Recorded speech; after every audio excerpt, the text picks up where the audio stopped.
the programmatic side about how to develop a good application. So a little bit of information about the early career section as well. The early career section of ASPB is a subsection of ASPB run and founded for and by students, postdocs, junior scientists, and early career faculty. So we represent a broad portion of the society and are really trying to connect those early career researchers with resources so that you can stay in this society and stay in this community for a long and productive career. The ECPS section, just in the last year, has distributed over $20,000 in travel awards to attend ASPB 2024, and we will be again distributing travel awards in the future, as well as running multiple online workshops throughout the year. So if you're joining our early career section, you'll get emails about that. If you would like to join the early career section, you can scan the QR code on your screen right now. That'll get you access to emails about funding opportunities, access to emails about workshops such as the one you're currently attending here, as well as other updates about the early career section and what we're up to right now. If you are an early career and would like us to know how we can better support you in this stage of your career, feel free to scan the second QR code on the screen and let us know what we can do to better support you as you navigate your scientific career through ASPB. I'd like to give a shout out as well to our entire early career leadership team. These are the people that put together these workshops and put together workshops both at the in-person meeting and these online workshops throughout the year. If you have anything that you want us to know as well, all of our emails are listed through the ASPB ECPS website, and you can reach out to us directly. We really are a society for our members, so we hope that you'll feel confident reaching out to us if there's anything we can do to support you. With that being said, I'd like to introduce today's workshop specifically. Our process or flow through the workshop today will be some information about the GRFP application process from Dr. Annie Lemming. We will then switch over to the PRFP or the postdoc fellowship application process from Dr. Diane Akamaru. We'll then have two brief talks from students who will share their experience applying for these funding lines from Samantha and Taylor. And then we will have about a half an hour to the end of the workshop where you can ask questions to our panelists, which will also include a second NSF program director from the PRFP, Dr. Shinhan Xu, and Summer Blanco, another GRFP awardee. With that being said, please feel free to put your questions in the chat at any time. I'll collect your questions towards the end. So if you have a question for one of our earlier panelists, write it down now and don't risk forgetting it towards the end of the workshop. With all of those introductions out of the way, I'd like to introduce our first speaker. Dr. Annie Lemming is the Operations Center Outreach Manager for the U.S. National Science Foundation Graduate Research Fellowship Program, or the NSF GRFP.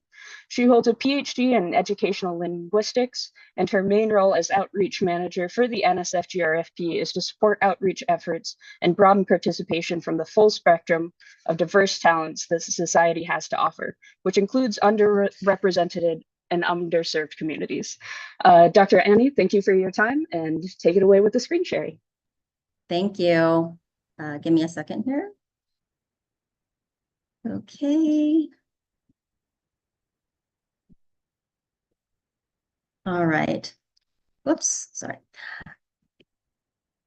I want to thank you all for inviting the U.S. National Science Foundation GRFP to present to you today.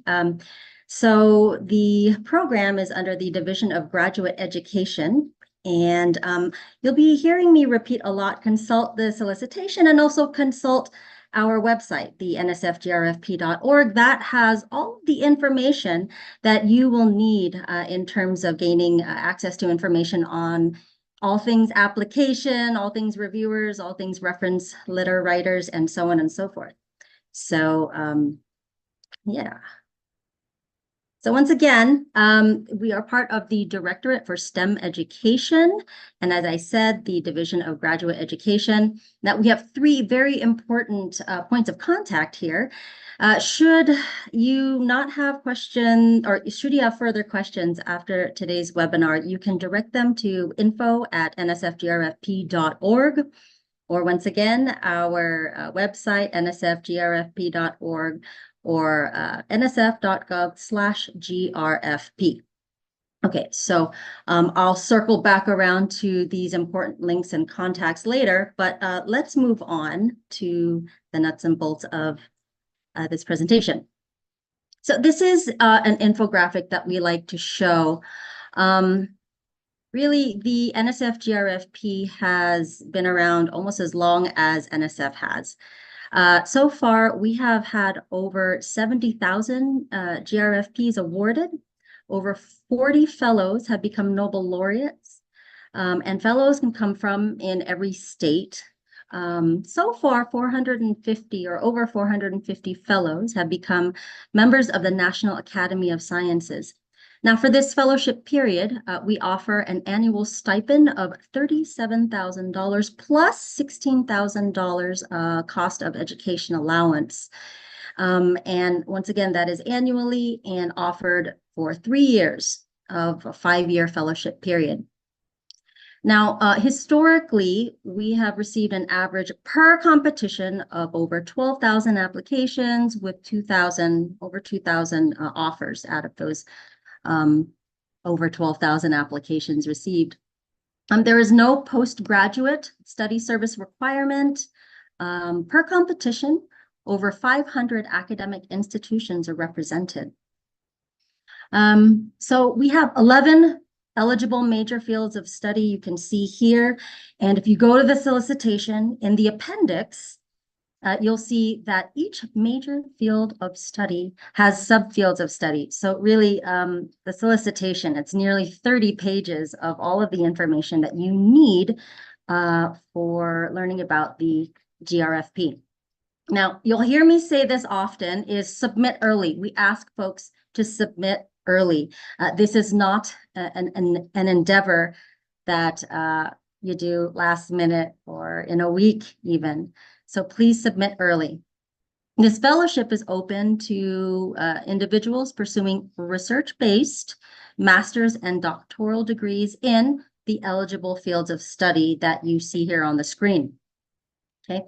Once again, you see nsfgrfp.org here. There is a decision tree that, or actually a tool that can help you determine whether or not it would be worth pursuing.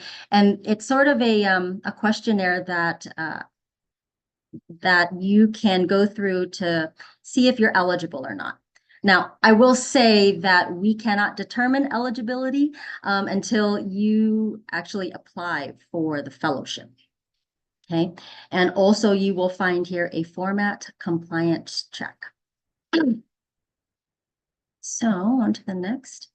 All right, as I mentioned before, we have 5 years and $159,000, and $53,000 is afforded to you each year for 3 years over the 5-year fellowship period. It is a $37,000 stipend plus $16,000 of education allowance paid to the institution. Payment covers all tuition and mandatory fees, so those aren't any cost to the student.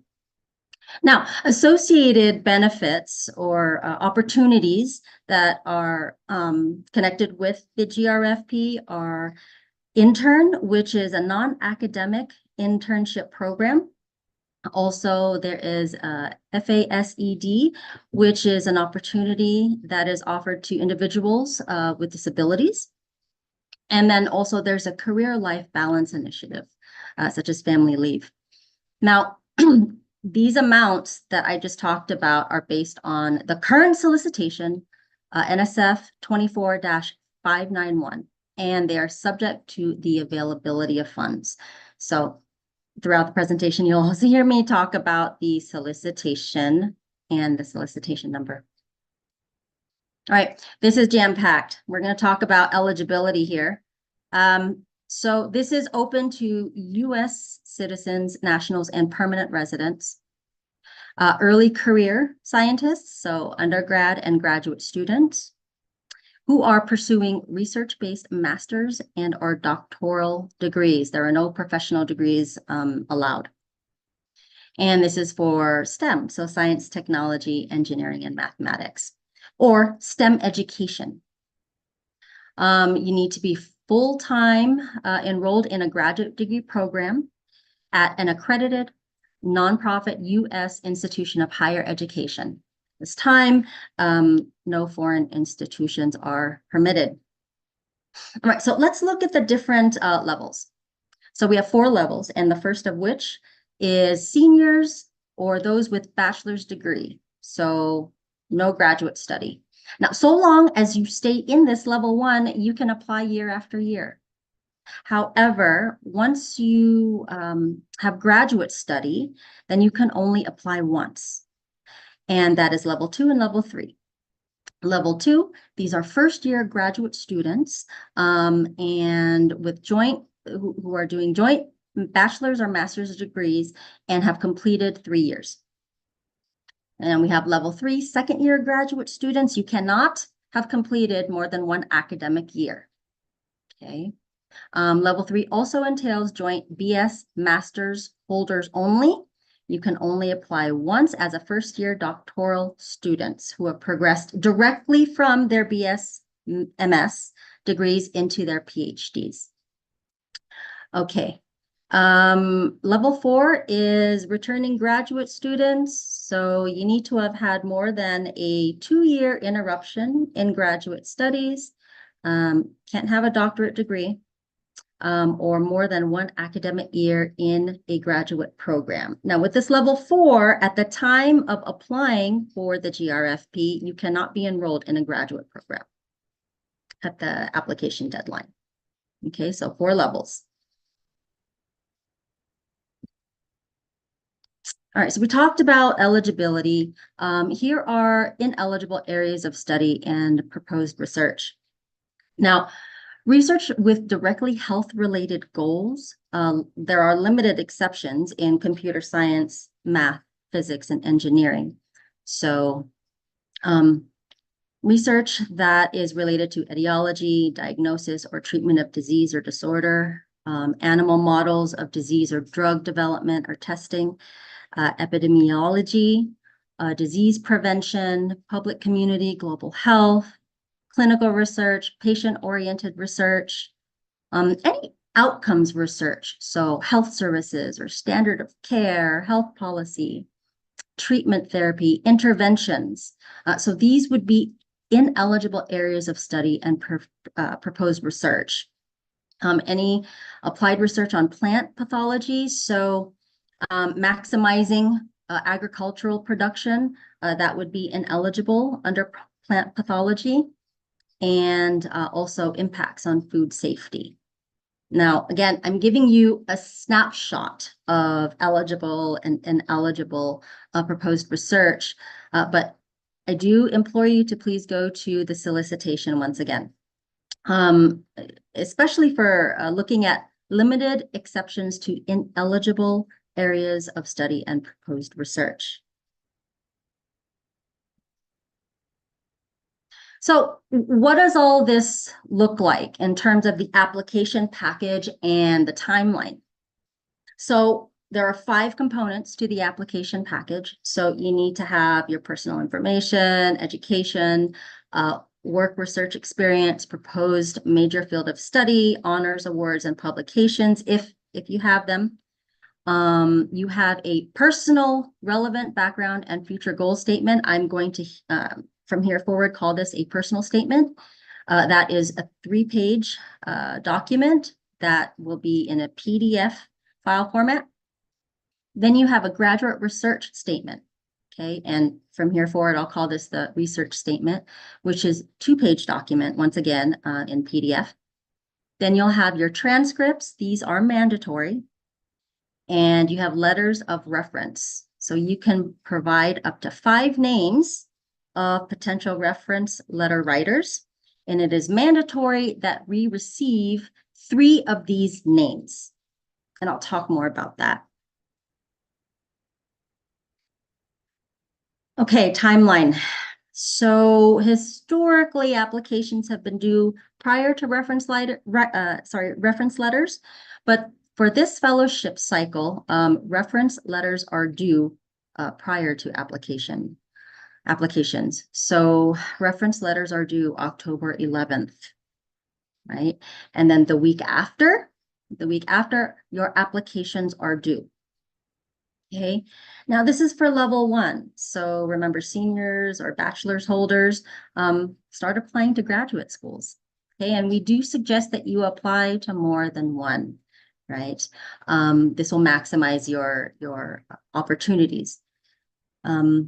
Historically, March or April, applicants will receive their fellowship offers. And then by early May, you need to declare your acceptance of the award or tenure or reserve. And in early September of next year, the fellowship year begins. So, okay. So these are the review criteria upon which your applications will be reviewed. So generally, intellectual merit is one criterion, and that is how important is the proposed activity to advancing knowledge within its own field or across different fields. And then the second, broader impacts. How well does the proposed activity benefit society or advance desired societal outcomes?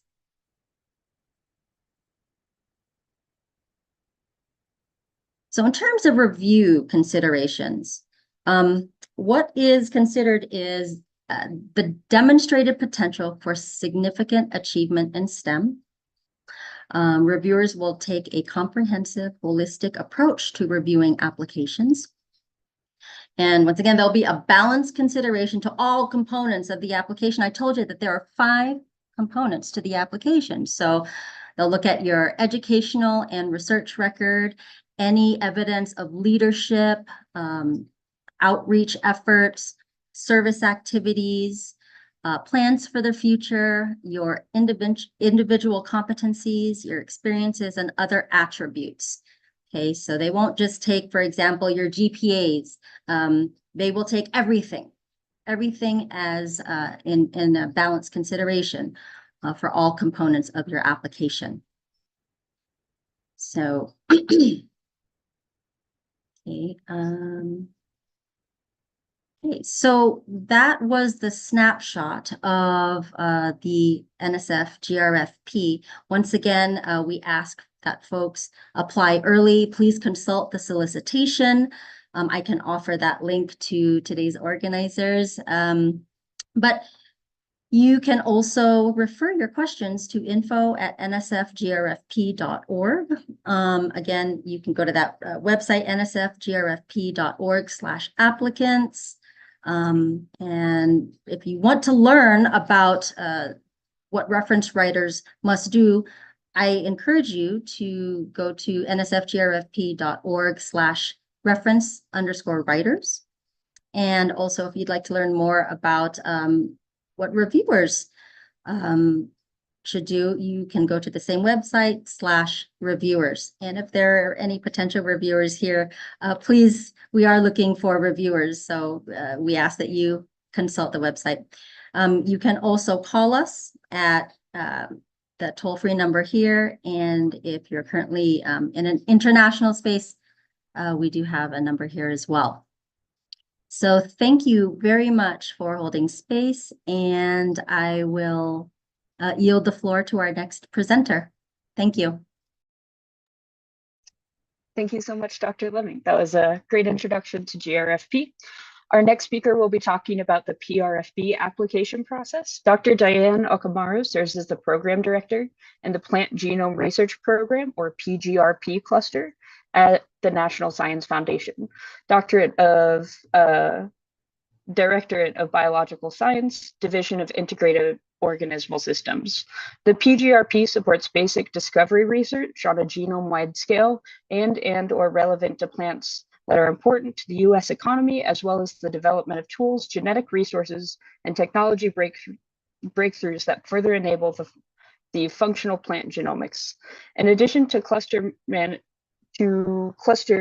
the Plant Genome Postdoctoral Research Fellowship track of the Postdoctor Research Fellowship Program in Biology, or the PRFB. Dr. Okumura received a PhD in biology from UCLA and is a plant molecular geneticist by training.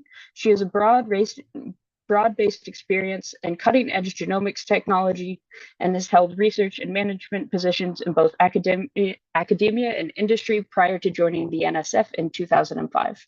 Dr. Okumura, take it away. Thank you so much, Emma.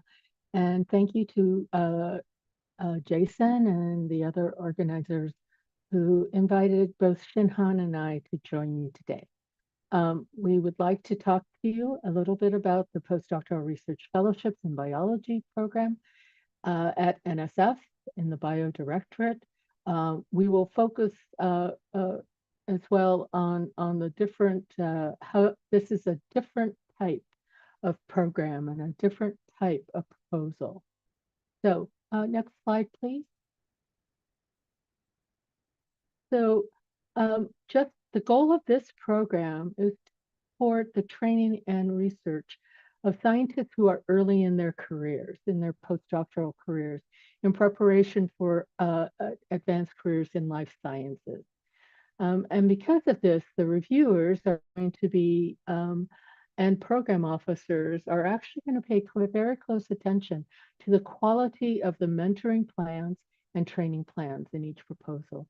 We strongly encourage you to think carefully about the sponsoring scientists and host institutions that you choose to support you. As always, for NSF proposals, you must address both the intellectual merit, that's the research description, and broader impacts. And there are different solicitation-specific requirements under these elements, and you should, and I will refer you to the solicitation. And finally, I would like to emphasize that the fellowship awards are made to individuals, not to institutions. NSF usually makes awards to institutions. And so in this case, the fellows become the institution. Next slide. So here are the essential documents that I need to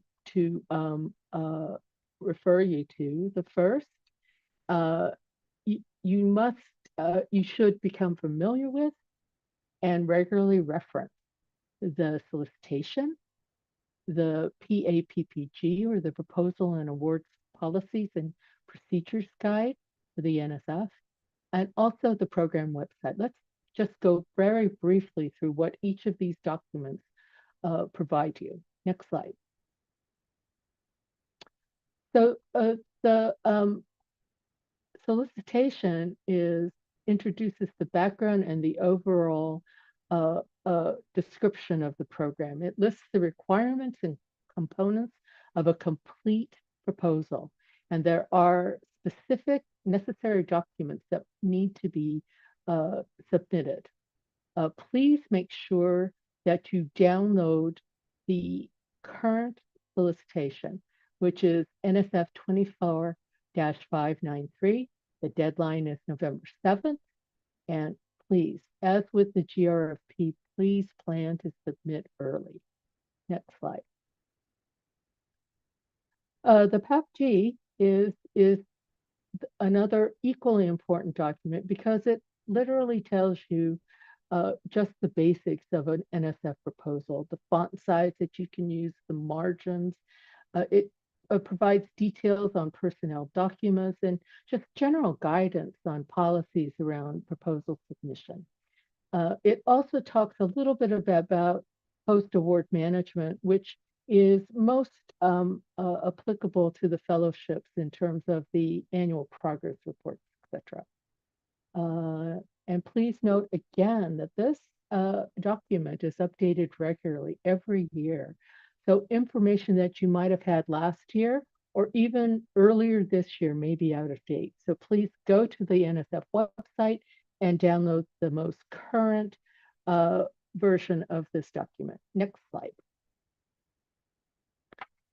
And so the program website, the program website includes, again, a description of the program and the next deadline. It gives you access links to the most recent solicitation, And it also will provide you with resources, links to resources that may help you in crafting that proposal.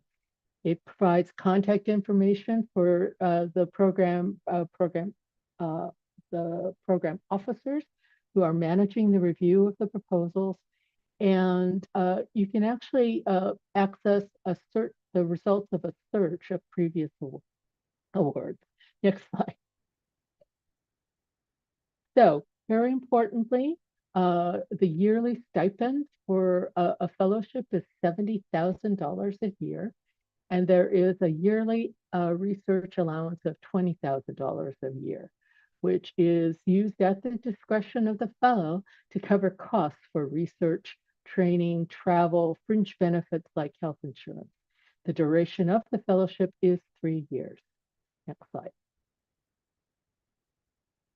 So program eligibility. This is really very important. Posers must be U.S. citizens, nationals, or permanent residents at the time of submission. This is not negotiable.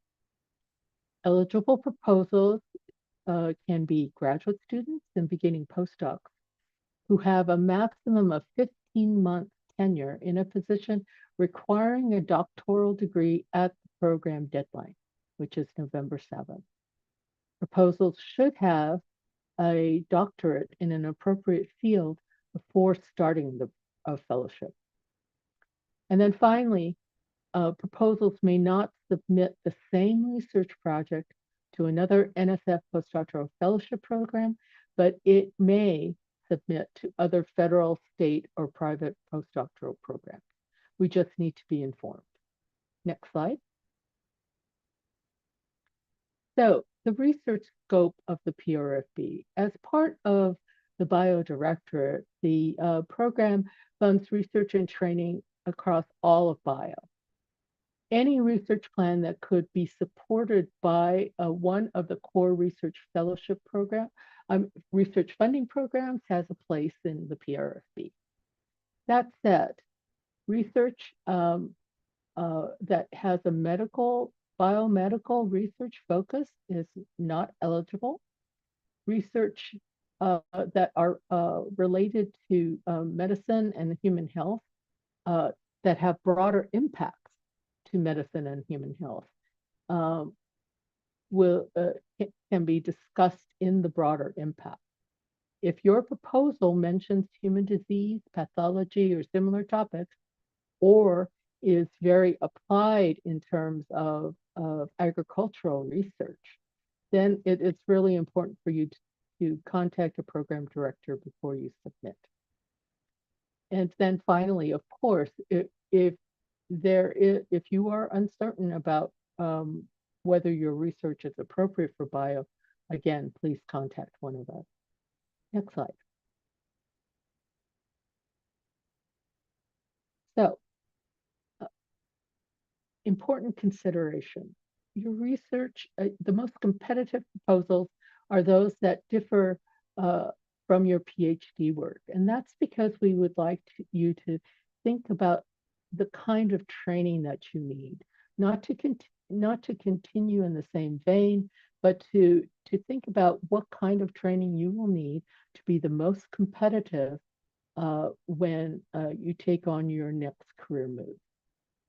You will have to provide an abstract of your dissertation, and so the reviewers will be asked whether how robust or how broad your training plan is. Your research should be largely independent. That's why we give you the funds and not your sponsoring institution. It should be distinct from that of your sponsoring scientist or relatively so, and you should be able to take the work with you when you complete your fellowship. We strive to provide fellowships that will give applicants, fellows, a significant opportunity for growth.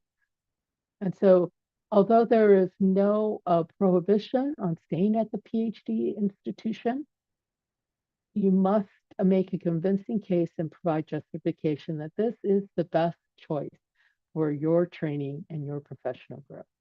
And then finally, for the PRFB, you may select international host institutions and sponsors.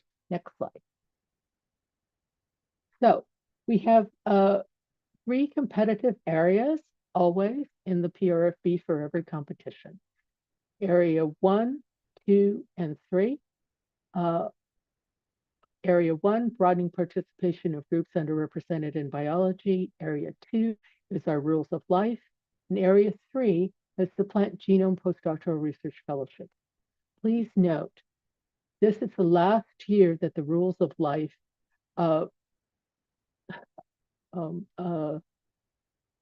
is being offered as a competitive area.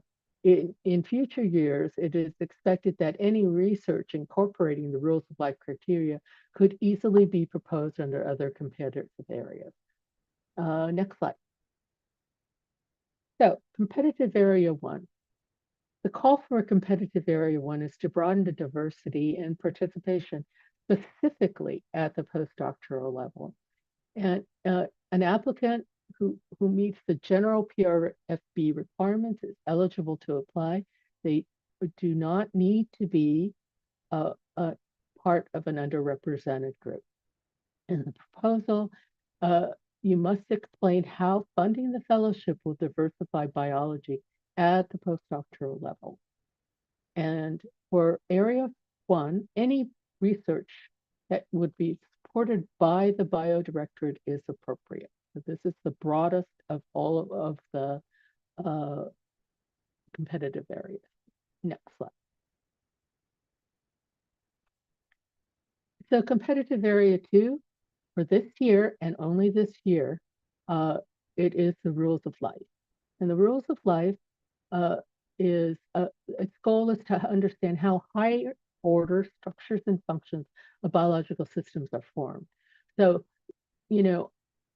how will the proposed work lead to a new understanding of the structure and functions of biological systems, how those result from interactions of heterogeneous biological components, and that is shaped by environment and evolutionary processes. It is hoped that it will produce theories or models with predictive capability outside of the study system, and it should combine computational, observational, experimental, or conceptual approaches to reveal those mechanistic relationships between genomes, phenomes, and environment. And then finally, for this competitive area, it is important that that the research spans a hierarchical scale of life, often temporal or geographic scale. Next slide. The next competitive area is competitive area 3. This is the Plant Genome Postdoctoral Research Fellowship. And this is the competitive area that Shinhan and I are most associated with. The research and training must fall within the scope of the Plant Genome Research Program, and those include investigating the structure and function of plant genomes, generating large-scale data sets to provide a comprehensive understanding that's relevant to economically important plants and plant processes, and we provide support for the development of innovative tools, technologies, and resources that will drive plant functional genomics forward. Please note that this is the scope of the Plant Genome Research Program, and for the competitive area 3, we are a little bit more flexible about the scope of work, and it's important that you contact a program officer if you have questions about this. Next slide. So I wanted to include this because for the next focal area for competitive area 2 will be the biological research, understanding, and solutions for resilient planning. The solicitation is not out yet, so some of the details of this track are not yet available. However, the Resilient Planet track will support research on biological responses to and influence on climate change or associated extreme events. The projects will make use of large data sets.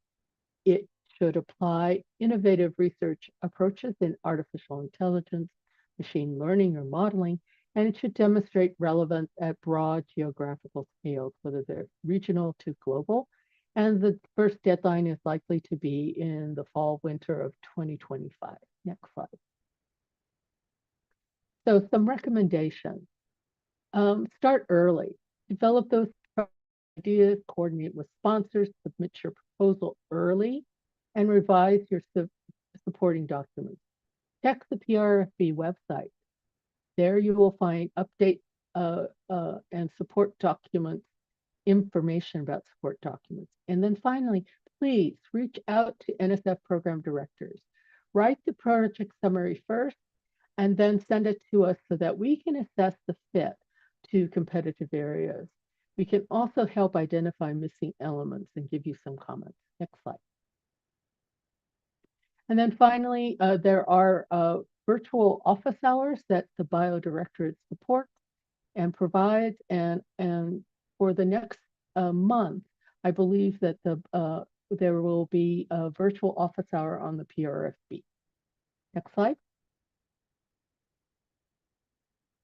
And then finally, here are the contact information for the different competitive areas. Areas 1 and 2 are managed by the Division of Biological Infrastructure, competitive area 3, the Division of Integrative Organismal Systems, and the Plant Genome Research Program. Next slide. And that's my last slide.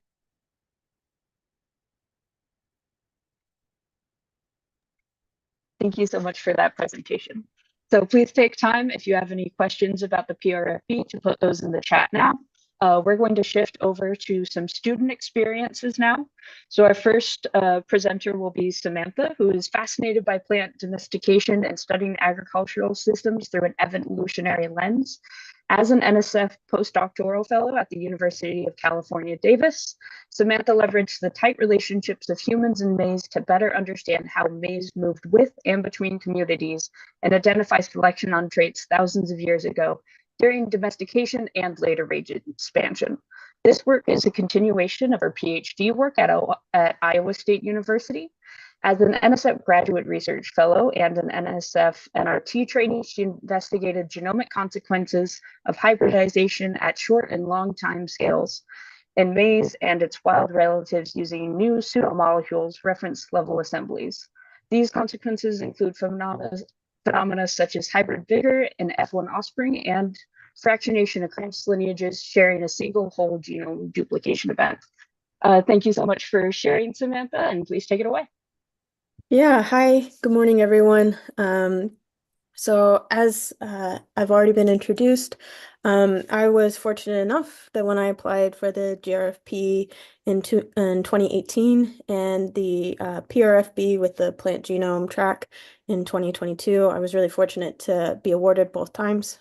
So I'm really excited to talk with everyone here and kind of share these experiences. Just a couple of key highlights from my experience. As has already been stated before, reading that solicitation is going to be really, really key because it is updated each year. And whatever solicitation you're applying under, those are the rules that are going to apply to you as an awardee. So really reading what that solicitation is asking for in terms of an application and all of that, that's going to be really important. The second thing is just in terms of the writing process itself. I find for me that writing is a really iterative process. So what that means is that I have to write a lot of drafts before I get to a final product. So what really helps me is to be able to send drafts to many different people and get feedback from many different perspectives. So particularly when I was writing the GRFP, I had a workshop available to me through my institution where a bunch of people were all writing the GRFP together. And so there were professors, there were other graduate students, and we all just kind of swapped those drafts and were able to give each other feedback over the course of a day. And that was extremely helpful. So if you can find opportunities like that, or even make your own, say, people in your department or your program who are applying, set up a writing group where you meet each week and say, this is my goal for this week, I'm going to write this, and then swap with each other these little sections. And from there, I think you'll find that you'll write a stronger draft. And then in general, also writing is a skill itself, and there are lots of different aids and resources out there. One of the ones I really like is this book, Writing Science by Joshua Schmel. I'll put it in the chat. What I really like about this is that it's not only just for proposals, but also like writing journal articles and such. And it gives some really really easy to apply feedback and ideas of how you can improve your writing. Mostly just not necessarily the science ideas, right? But just the rhetoric and the grammar and how to build, right? A written document. And then the final thing is just when you're thinking about your broader impacts, right? And broader impacts are just as important as intellectual merit. So really give those broader impacts as much consideration as you do the intellectual merits. And part of that is being reasonable and feasible. So think about where you're going to be working and who you're going to be working with. So like what I mean by that is it's very easy to propose making something new, but actually those kind of novel initiatives are really hard. So think about what initiatives might already exist at your institution that you can link into and might be a part of. And then also think about what resources might already exist. That's also kind of applied for intellectual merit because you can think about what data sources already exist, right? That you can tie into rather than creating your own. And so I have a lot of I could continue to talk, but I think it's much more helpful to go through questions and such. So I'm just gonna yield my time to the next panelist. Thank you so much, Summer.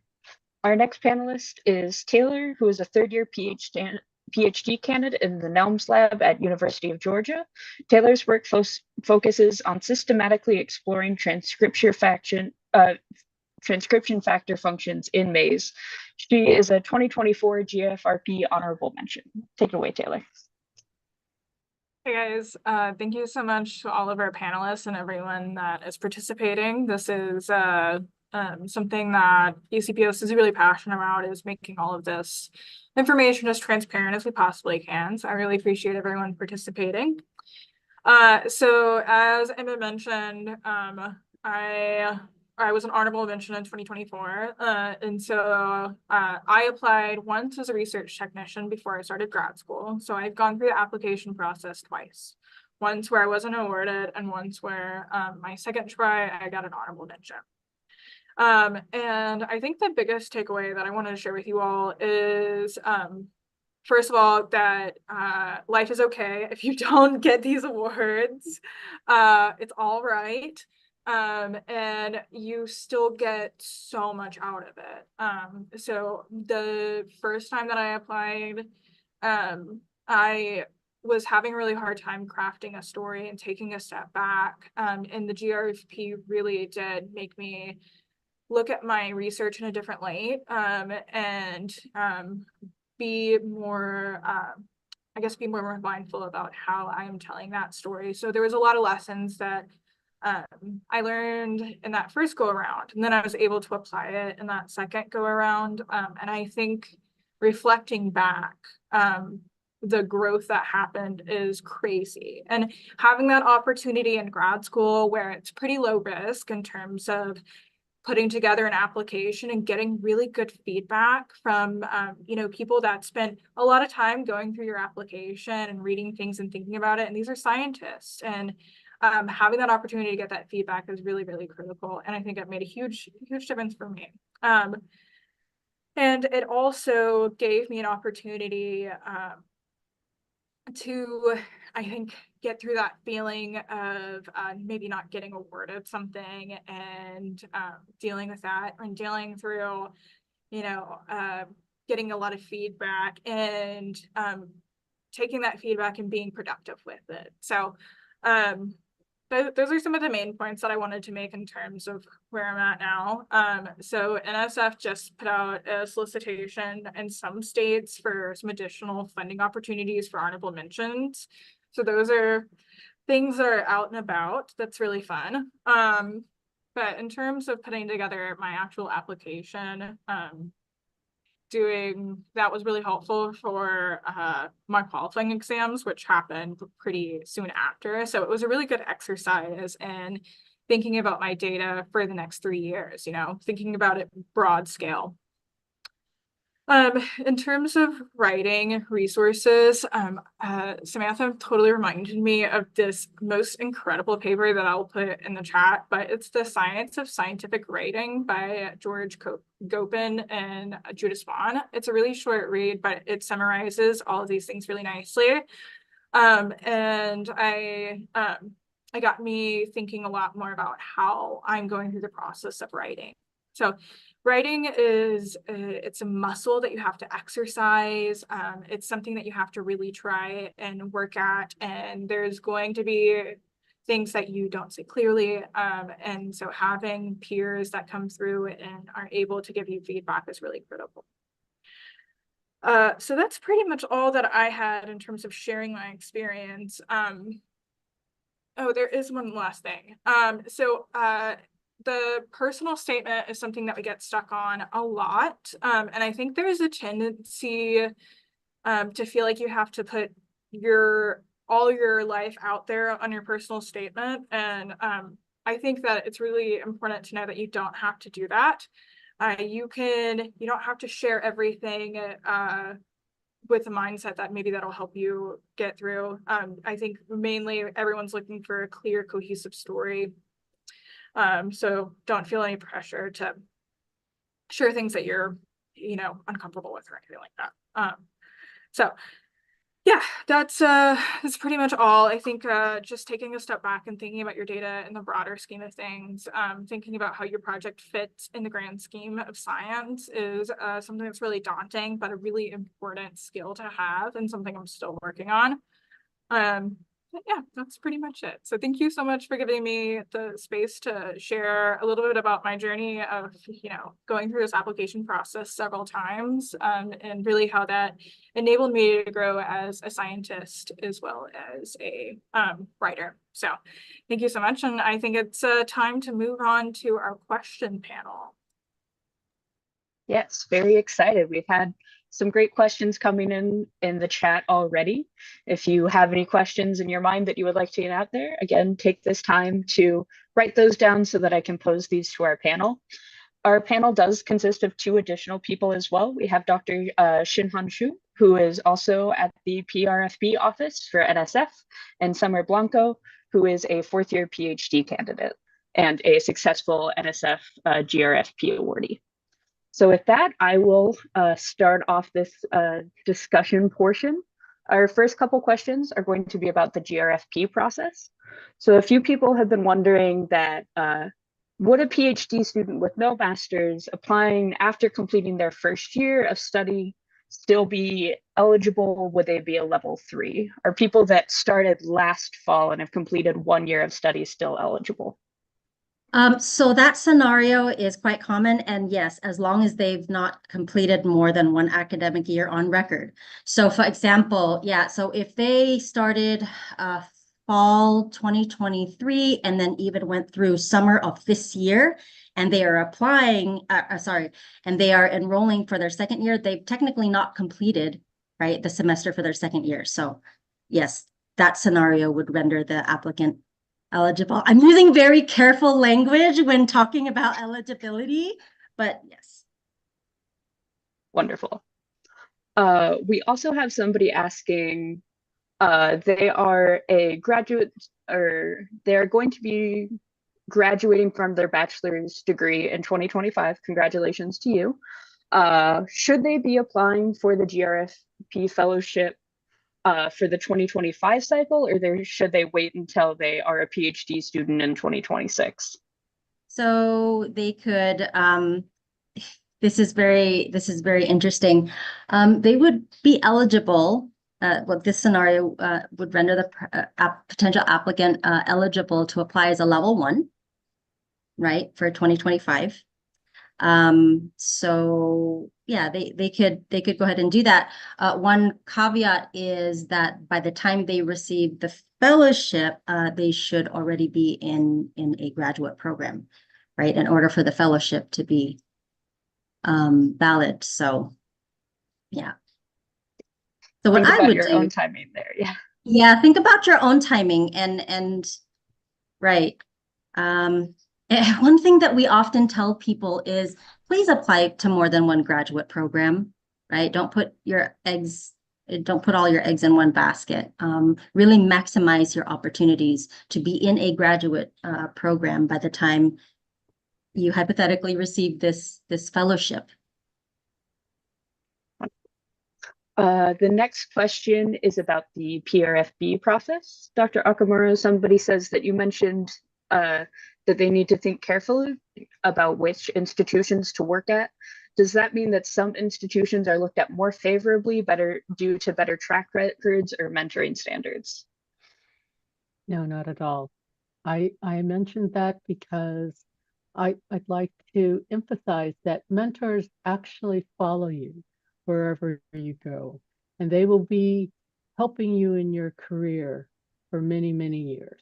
So think carefully about who you choose, because that will make all the difference. Definitely. Our next question, also about the PRFB process, is somebody saying that they've completed their requirements of their doctoral degree already. Again, congratulations to you and your accomplishments. And that they've already started a postdoc position, but their degree will not be officially awarded until 2015. Are they eligible to apply for that November 7th deadline still? I think that is also to you, Dr. Okamura. Okay. So what's important, okay, is that it's after the doctorate is awarded, the 15 months. And let's just be clear. It's much better for you to contact a program director and let us know what the situation is, because we are a little bit more flexible than we are for, research proposals. I mean, this is a fellowship program, and we are in the business of supporting young early career investigators. So we're trying to be, this is part of your training. How do you, develop an application? How do you do this? But we like to get you in at an earlier stage of your career, because we want you to think, well, just to get out of your comfort zone and say, what else would I like to add to my training that I don't really have a lot of experience in, and it might not review well, but it really would help me in getting the job of my dreams. So thank you. We've had a couple questions about who is eligible and at what position are they eligible. A few people have asked if they need to already be affiliated with a U.S. institution before they can apply for the PRFB. Do they already need to be at a U.S. Institution? Yeah. So there is no requirement like that, but you do need to identify a sponsor from an institution before you can apply. So that is a more important process. And then whoever your sponsor's institution is going to need to be able to provide you with resources. But again, like Diane said, you are your own institutions. Yes. Thank you for that response there. The next one is a little bit more focused on plants in general and how to balance these. So somebody was asking that PRFB competitive area 3 seems to be focused on economically important points, but earlier in the presentation, it said that projects should not be applied in terms of agricultural systems. I'm not sure if that was PRFB or GRFP might have had that. That might be a confusion between guidelines there. But asking if you could give some guidance on developing projects that satisfy both of these guidelines. Maybe we can clarify whether those guidelines are actually present for both of those guidelines are present for the PRFB. And Diane, maybe I can try this one as well. Yep. So the competitive area 3 has a lot of connection with the Plant Genome Research Program. The Plant Genome Research Program has a focus on economic important plant, but in the postdoc fellowship portion of this area, the criteria is a lot broader. So we actually are supporting individuals who are not necessarily working on economically important plant, but it's actually a wide range of plant species, as long as they are using some level of genomic research to answer their questions. And so not to apply into the agricultural system is because National Science Foundation trying to fund basic scientific discovery. So if you have an applied question, the USDA and NIFA program would be a good place to focus on. Diane, do you have anything else you'd like to add? No, that's exactly. And if you have any questions or you're worried that it may be too applied, then contact us and we can help you and guide you on that. To build off of that question as well, we have another person asking if plant pathogen research is eligible as long as it's using omics and gaining more understanding about fundamental biology. Is those plant pathogen systems accepted to this call? Anything that the Plant Genome Research Program would provide funding for is eligible, and we certainly do provide funding for research on plant pathogens. We do have a core program, though, whose specific focus is on plant biotic interactions. But again, this is to provide training for the next generation of plant scientists for competitive area 3, and the PBI, the Plant Biotic Interactions Program, would benefit from us providing funding to a fellow who's doing plant pathogen research. This next question is much broader, so I think pretty much anybody here could take a whack at it if they would like to. Would somebody be able to speak on the trade-off between needing to propose something novel versus proposing something that sounds very doable to reviewers? How do you balance those in your writing process? Maybe Samantha or Summer, one of you would like to take a swing at that? I mean, I don't think I proposed something extremely novel. I think in my GRFP, I proposed something with, I had graduated from my bachelor's degree and was a post-baccalaureate student, reached out to a professor, and she already had an established system and had a question that she was curious about, and I was really excited about it. So we collaborated on that process to write a project that was feasible, and it was addressing a question that hadn't been answered, but it wasn't, I don't think it was like a pipe dream project where it was just something completely like out of the field. No one had ever thought of it. So I think it kind of depends on the context and what your research questions are. I think as long as you can clearly articulate your research question, you can establish why that research question is important, and you have a plan to address that question. I think that you have a good shot at putting together a good proposal. But mine did not feel novel or crazy or out of the ballpark at all. So I don't know that I would be too concerned about that aspect. I will. Yeah. I think that like Summer, I've read yours, and I think the thing with Summer's and a lot of the successful ones are that they're really thoughtful. So you're really thinking about like the controls and experimental design and you're just really considering how all of these variables play with one another. And I think as long as you're mindful of that as you're writing it, it really doesn't matter how you can kind of they'll take that into account. I think I proposed something that is kind of a gnarly project of like 10,000 samples. And it seemed a little bit, daunting for a grad student to do this high throughput screen. And that wasn't something that got brought up on any of my comments, was the feasibility of what I was doing. More it was about maybe how thoughtful I was about the experimental design. So I think that's more critical than anything, is how mindful you are of all of those different variables and how they're playing with one another. Dr. Levine, it sounded like you also had something to add there. Yeah, I wanted to really thank Summer and Taylor for their input here.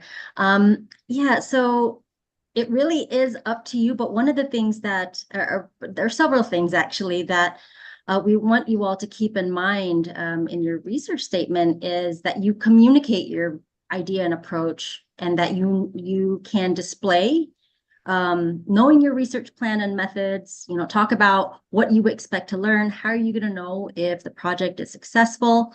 And another thing is, a few things is avoid jargon, right? So your applications, yes, are going to go to reviewers who are in your major field of study, but they might not be new. They might not be practiced. They might not be like uniquely practiced in your particular research project, right? So avoid jargon and communicate clearly for non-specialists, and make clear your contributions. Okay, whether you think your research is novel or not, those are really important, and including what Taylor and Summer has contributed as well. Please keep those in mind.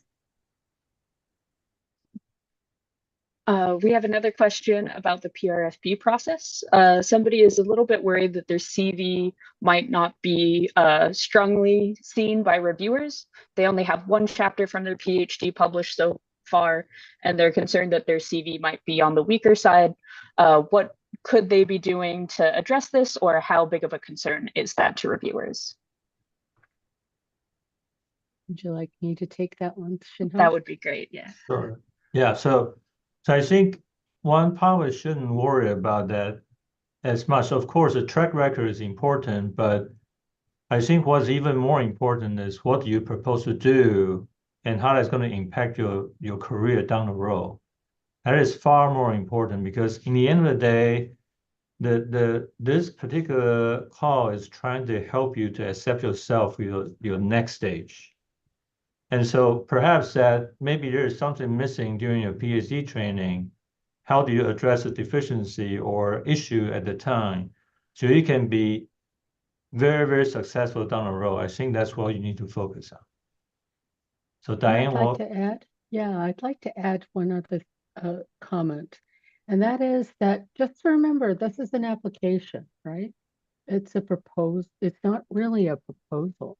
And so you have many different inputs into your application. You have letters of reference, and one of them has to be, can be, doesn't have to be, from your graduate advisor.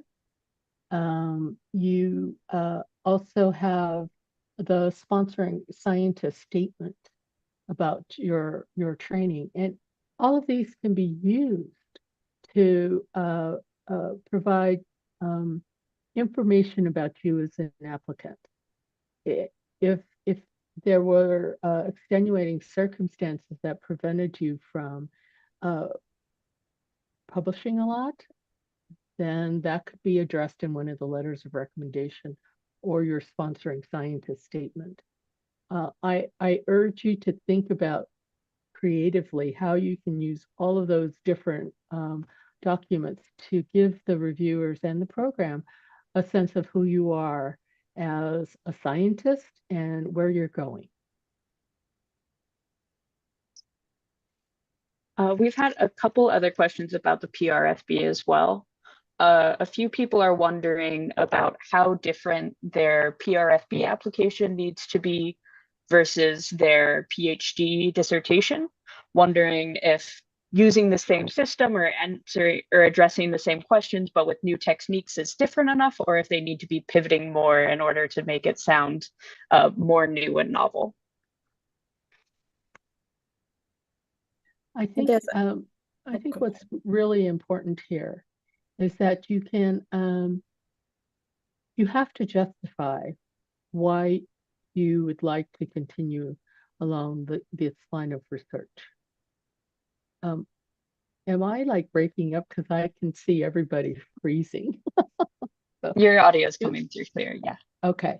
So because of that, okay, I lost my train of thought here.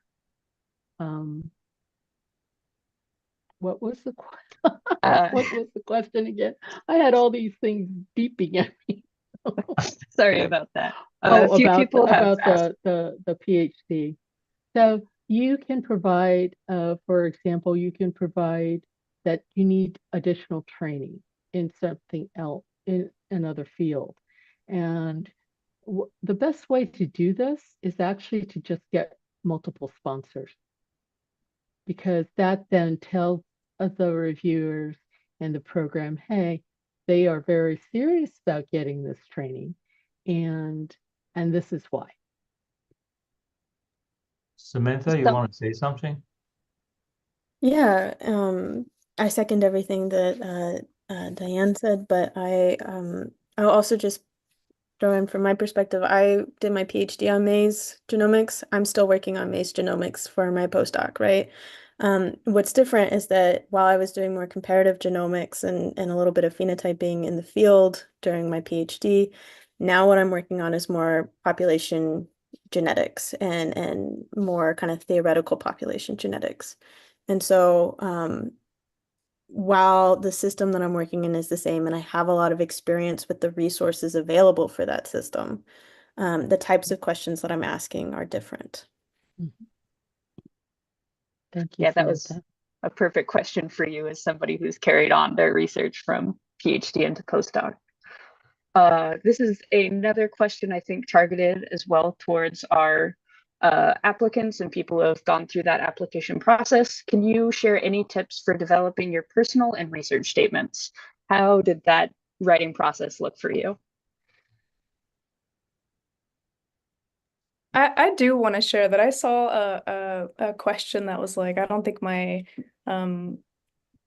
personal statement, I don't see it being unique or compelling, but I just want to put it out there that I hear this question, or I hear this comment a lot from people like writing GRFPs, and I think really everybody has a unique and compelling story to tell. I think the hardest part is kind of excavating that story for yourself. I feel I agonized over the personal statement way more than I did the research statement. For the research statement, it was like, okay, I can talk with my advisor, we can flesh out ideas, but for the personal statement, that all came from me. And so I just want to like push back against like, your story is unique, you have a story to tell. The hardest part is finding that story and finding how to tell that to other people. What motivates you, what excites you, what led you on the path that you're on now. So that's not like tangible advice. In terms of tangible advice for the personal statement, though, find trusted people to read it. I think Samantha mentioned this in the beginning. I had so many iterations of it that probably 20 different people read, and it improved every single time. There are also lots of people who have been awarded the GRFP or the PRFB, and everyone who I've ever asked to read my statements who has been awarded has been so gracious with their time. So feel free to like ask awardees if you want to email me, or other folks on the panel who are available to do that for you. Take advantage of people's generosity and time. Like we all got into this program, and we want other people to get into this program too, because it's had such an impact on us. Yeah, just going off what Summer said, what I was trying to kind of get across earlier is I think there is a tendency with any type of personal statements for awards to feel like you need to have this like really wild thing happen and then report back on it. And I think the reviewers would agree with me here that no one's really expecting that. They're wanting to know why, why are you doing what you're doing? What are your motivations? What are your passions? And sharing a piece of you through that piece of paper, so they can get insight into that. And they get part of it with your reviews, but it's their opportunity to really understand how you got here. So it's really powerful, but I don't think I agonized over mine because I was like, what do I say?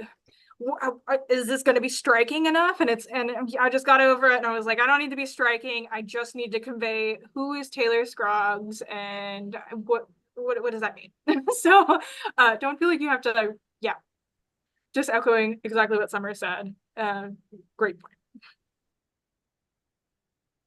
And I'll just third everything that Taylor and Summer have said. I absolutely agree with all of that. And also think about like where is it that you want to go, right? Like not only how did you get to where you are, but where do you see yourself going and how is this award going to help you get there, right? And I find that personal statements are really hard for scientists to write because it's a very different type of writing than we're really trained to do. And so recognizing that and that it's going to be hard and that also you have 3 pages for your personal statement, whereas your research statement's only 2, right? The emphasis is on the personal statement. So go to your writing centers, right? Most universities have one. They can really help you with that. They've seen personal statements before and they're going to have a lot of expertise that they can use to help you either, and usually they'll help you think through the process and not just like going through drafts if you just need help brainstorming. Career centers might also have like specific grant writing areas that might be able to help you think through that too. So if you are looking for other people and you're not really sure where to start, those are some other places to go to get some ideas. Other thing is a lot of GRFP and other awards, people have repositories of awarded proposals and you can go and read them and get an idea of like what other people have done in the past. And that might be helpful too. Thank you all for those answers. Somebody wanted to clarify that personal statements are not required for the PRFP. Is that correct? Yeah. I don't remember that there is a lengthy personal statement as with the GRFP. There are sections that you need to provide information about. For example, you need to provide an explanation of why you chose the person, your sponsor. You need to provide us with a description of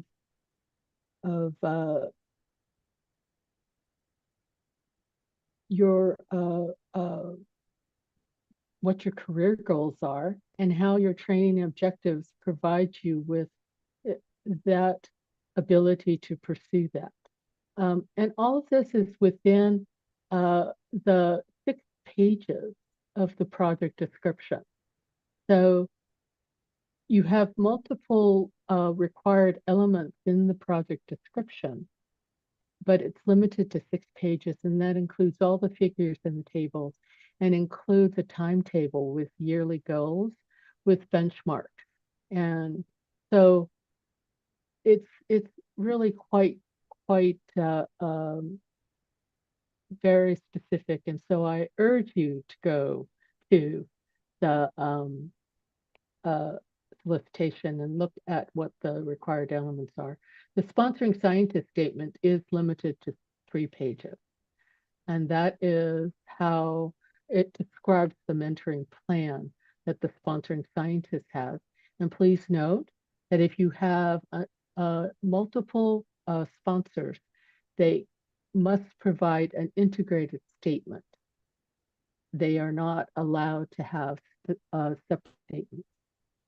Yes. On the note of those supporting documents for the PRFB application, for students that are currently wrapping up their dissertation, would a letter of support from their PhD advisor stating that they're on track to graduate and will be completed with their PhD before the fellowship starts be beneficial? Should they always be including that? I believe you had marked that one as one that you would like to respond to, Dr. Okamura. Oh, I'm sorry. I Oh. have lost my ability to hear very well. Shinhan, you want to take that? Yeah, so I think that the question is about whether it'll be helpful for a letter from the PI to say that the student will finish on time. I think that I wouldn't think it would be necessary. As long as you just, for people who want to apply, you need to make sure you'll be able to get your PhD. And you need to make sure you will be able to get your degree before the start of your award. So you can apply when you're a PhD student, that's completely fine. But when you say, I want the award to start, then you got to show that you got your degree already. So therefore, a letter from the advisor is not, unless you're on the third year in your PhD program or second year, you say, I'm going to apply for PRFP, then that doesn't make a lot of sense. I hope that answered the question.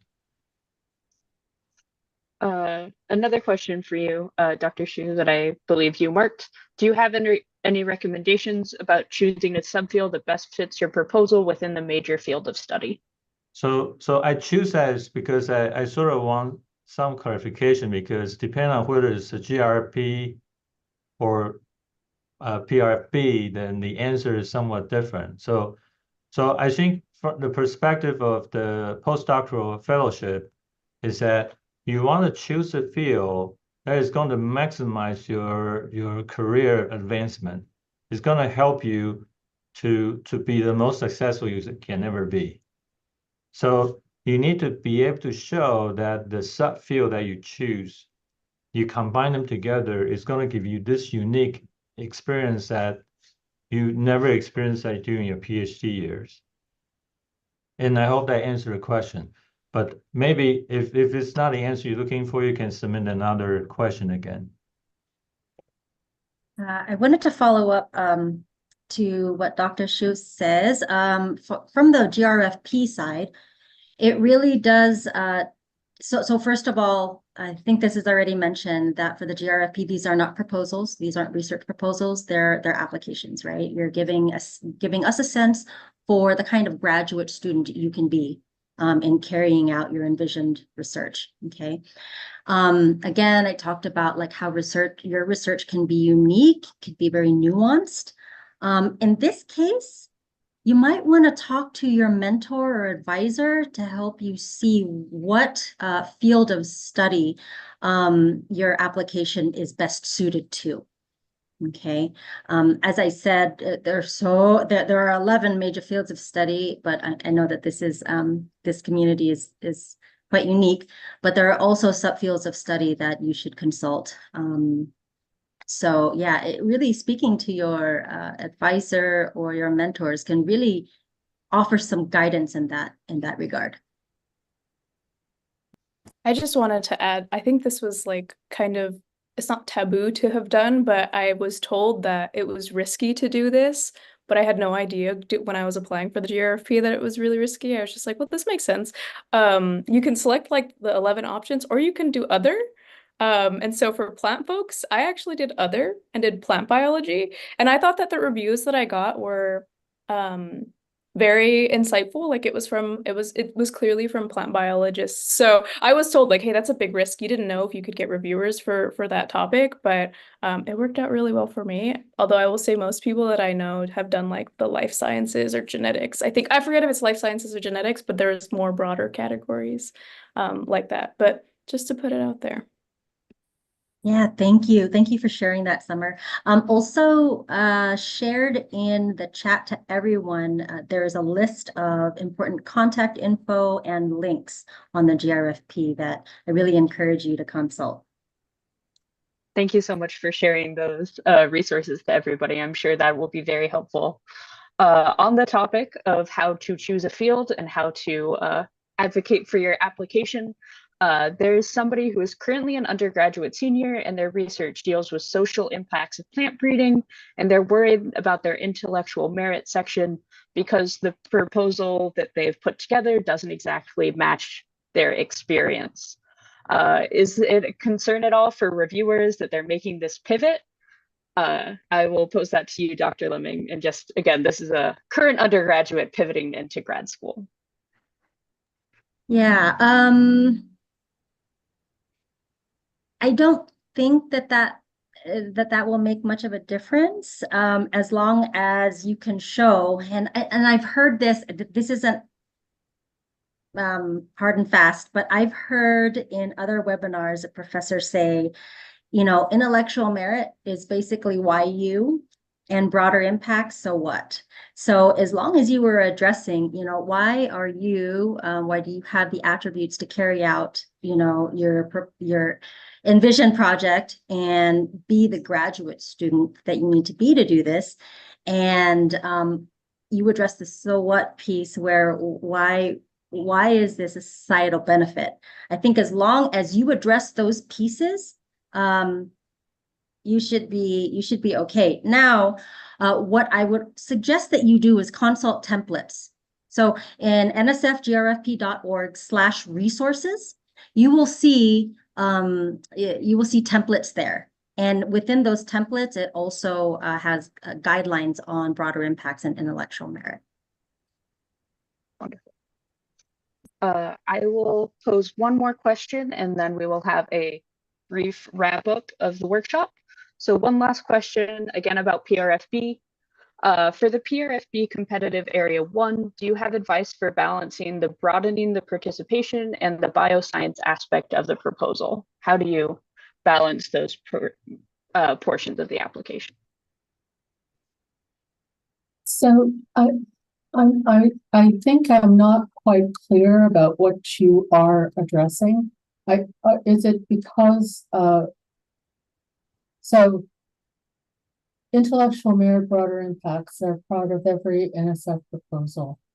There just needs to be a section in the broader impacts about how your fellowship will help to diversify at the postdoctoral level. And you might have some sort of outreach or develop workshops for those who are considering being postdocs, graduate students and stuff. That's where I think you need to put your energy. However, I am not the program director who manages that competitive area. So I strongly urge you to contact DBI, and they will give you more information about what is necessary. Broader impacts can definitely look like a lot of different things. So figuring out what that means to you and your career, and then leveraging that to show what you're giving to the community is definitely something I hope we all take time to think about. As we enter the last few minutes of this workshop, I want to give everybody a moment to just give any final input. Maybe something came to your mind during the discussion that you didn't have time to say, or you have some words of encouragement for the people watching this workshop live or maybe recorded as they finish up their applications this year. So I'll start on, hopefully we're seeing the same person in top left. Dr. Akamaru, if you could start with a windup of any final notes of wisdom or advice. I guess what I'd like to just emphasize is that we really would love it if you contacted us, if you have any questions. It is the most devastating for us when we realize that somebody could have asked us ahead of time, and we could have helped them with their proposal and making sure that it was a program fit, etc. This is a deadline that we have. And with deadlines, that means that there's very little we can do if the proposal is not compliant, which means that it will be returned without review, which is the worst. for a program director to have to do, especially for people applying for a fellowship. So contact us. We're not scary, I hope. You didn't think we were scary. And we're looking forward to talking with you. Would it be all right if we put your contact and Dr. Shu's contact in the chat for people right now? Oh, yes, I can do Yes. that too. Jason, if you would be able to make those available to everyone, that that's would great. be fantastic. Dr. Shu, any final words of wisdom for the workshop? Yeah, I think Diane has communicated everything that I would be able to say, but that again, I want to emphasize, if you have any questions, just contact us, and we're very serious about trying to help people and get to where they want to be. Wonderful. Samantha, I'll pass that to you next. Yeah, thank you for having me. I guess this is a really hard process, like writing these applications. They're really big, they're really long. You've got a lot of other things going on, so I get it. Best advice, break it down into small chunks, so it doesn't feel so overwhelming, and try and find partners to write with you, right? So you're not doing it alone, check-in buddies or what have you. Usually a lot of you'll find people who are also writing these grants in your cohorts, either at the program or department level at your institutions. But if you need somebody to read over applications or you just have more questions, please feel free to email me. I'd be happy to talk with you about my experiences or share other resources. Summer?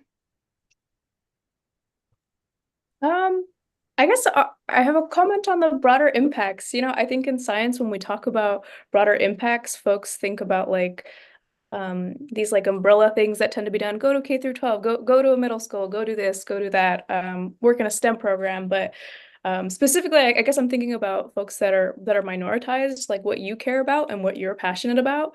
That was my space for the broader impacts, where I really let my imagination go wild and think about reimagining like my field and how it could look different for people like me and other marginalized folks. So for broader impacts, I think people think it's kind of daunting, but I think it's like the place of possibility. And so I just wanted to put that out there for broader impacts. I think it's a little bit more difficult for scientists to write about topics like these, but be creative, have fun. And then Dr. Lemming, we started with you, so I guess we'll close with you as well. Any final nuggets of wisdom? I really want to thank you for inviting us here today, and I've learned quite a bit from each and every one of you. So thank you for that opportunity. We often say, start early. We are already in the middle of September. So if you haven't started, please start now. No self-rejection, right? You're not going to get it if you don't apply. I also like to remind folks that the reference letter writers, reach out to your potential reference letter writers. These are going to be folks that lift you up. Right? These are going to be the folks that can speak to you, to all of your personal attributes, in conjunction with the kind of scientist that you can be. So make sure that you choose wisely your writers, and also remind them of the deadline. Okay, so we need 2 letters of reference. Those are mandatory to be received, and then 3 submitted names. So those are my words of wisdom, as it were. Thank you. Thank you so much. And thank you to all of our panelists. Thank you for taking time out of your day to participate in this. Thank you to everyone who's been here to participate. We are 1 minute over, so I think that wraps up our workshop today. If you have any questions, please reach out to the panelists who have been encouraging you to reach out to them. I hope this can be a productive experience as you wrap up your application process. Thank you so much. Thank you, Emma. Thank you, Jason.